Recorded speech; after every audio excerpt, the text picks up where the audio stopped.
उपस्थित आदरणीय प्रधानाचार्य जी, वरिष्ठ प्रवक्ता आदरणीय चौबे जी, समस्त शिक्षक एवं शिक्षिकाएं एवं प्रिय बच्चों,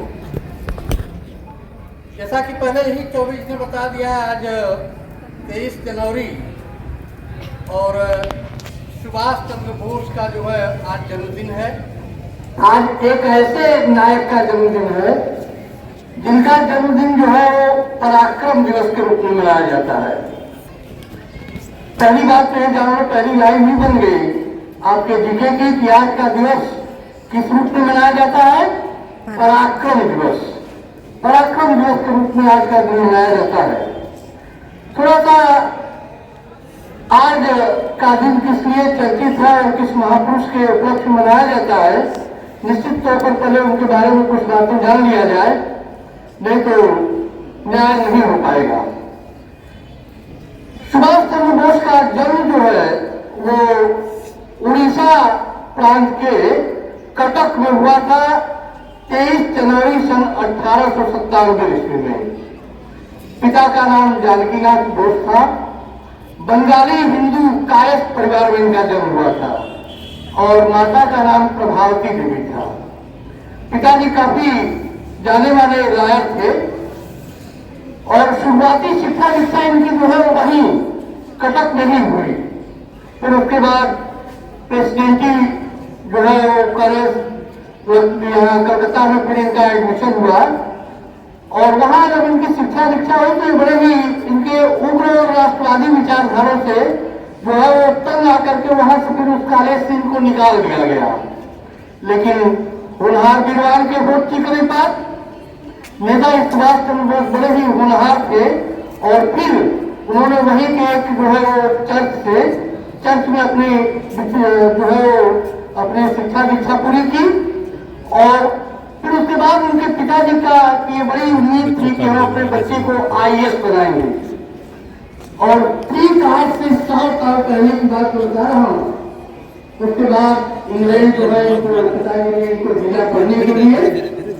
2 ही साल इंग्लैंड में फिर तैयारी करके इन्होंने IAS की परीक्षा सबसे कम उम्र में निकाली और अच्छे पोजीशन के साथ। लेकिन बच्चों ने नौकरी करने की बात आई तो उन्होंने देश में जो है अंग्रेजों की सरकार थी और इन्होंने अंग्रेजों की सरकार के अधीन रह करके नौकरी करने से मना कर दिया।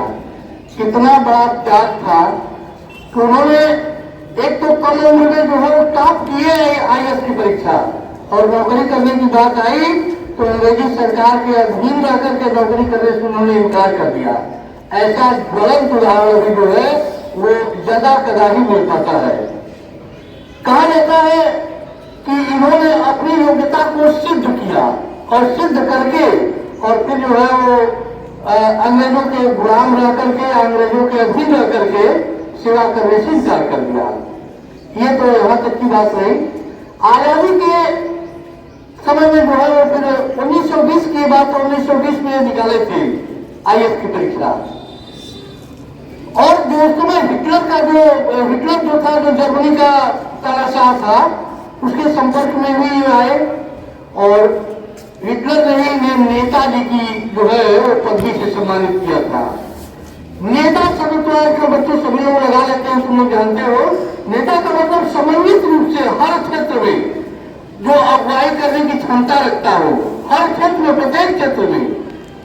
इसीलिए आज नेताजी में समस्त लोग थे, इसीलिए इन्हें एक महान देशभक्त, महान क्रांतिकारी और एक महान जो है स्वतंत्रता संग्राम सेनानी भी कहा जाता है। कांग्रेस में रहते हुए इन्होंने कई पदों को सुशोभित किया क्योंकि मुझे समय जो है समय की सीमा में रह करके बोलना होता है और मैं देख रहा हूँ चौबे जी की जो है कुछ सीमा भी नहीं है समय की, उसी में अपनी बात को आप लोगों तक पहुंचाना है। कई जो है वो कई क्रांतिकारी कार्य किए इन्होंने और इनको जो है इनके 3 नारे बड़े ही प्रसिद्ध रहे। एक तो तुम लोग जानते ही हो सबसे सर्वविदित नारा, तुम मुझे खून दो और मैं तुम्हें आजादी दूंगा। फिर उसके बाद जय हिंद, इन्हीं का दिया हुआ नारा, दिल्ली चलो।